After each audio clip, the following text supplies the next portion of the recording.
की बीमारी, वो गाना आप सबके सुनाई। हाँ, आदि शक्ति फिल्म से कृष्णा है, आप लोग जानते हैं ना आदि शक्ति फिल्म को, वहां से गाना आया है दिल की बीमारी।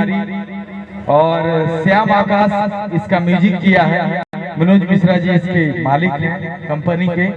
एक जोरदार ताली ताली बजाएं आदि शक्ति फिल्म के लिए, एक से एक हिट गाना दिया है। जय ये नहीं, कूलर लगवा दे।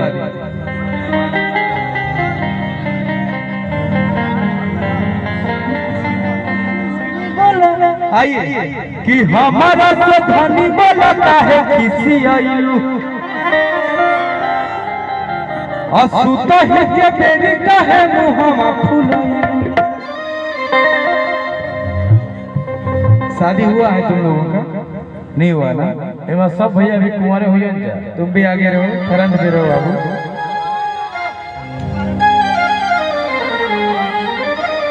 तू ही आज के लिए हमारा खातिर ऐश्वर्या राय कैटरीना कैफ अब तोरे पे हमरा चलाने के बाद, इसलिए कोई कलाकार बड़ा और छोटा नहीं होता है, सबका सम्मान करना है। सब अच्छे हैं, बहुत अच्छे हैं आप लोग, एकदम मस्त रूप के डांस कर रहे हैं, ठीक है ना? तार का नाम रहे शिवानी कि हमारा से धनी बोलता है किसी आयु असुता ही के बेरी तो मुहावा फुलाई। बजावा उठा ले मेरा भाई तलगिया काली भैया कि लागे लगा रमिया बेनिया डोलाई देता हो ना।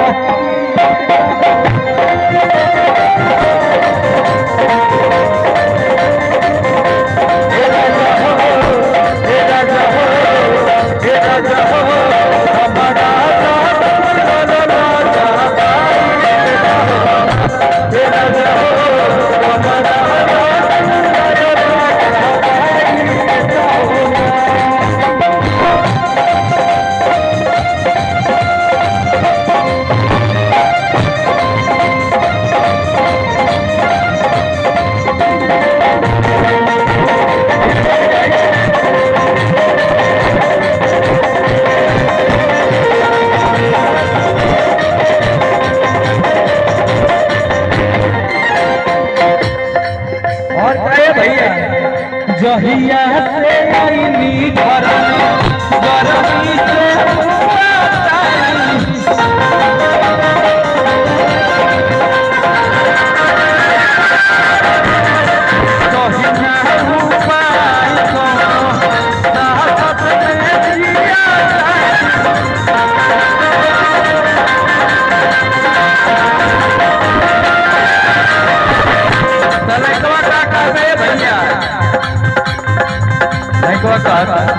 रुका रुका,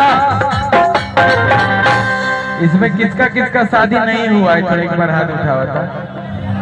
वाह, हमरे नियत बड़ा तू लोग, हम हो कुंवार तू हो कुंवार कि कुरत के खोल दो बतमिया गरमिया कम लगी हो।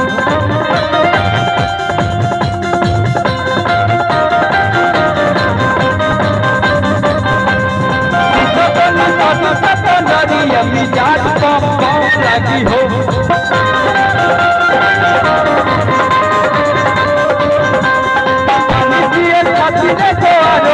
भाई नेता हो ना, हे राजा हो, हे भैया हो, हे पिया हो, हमारा मांगा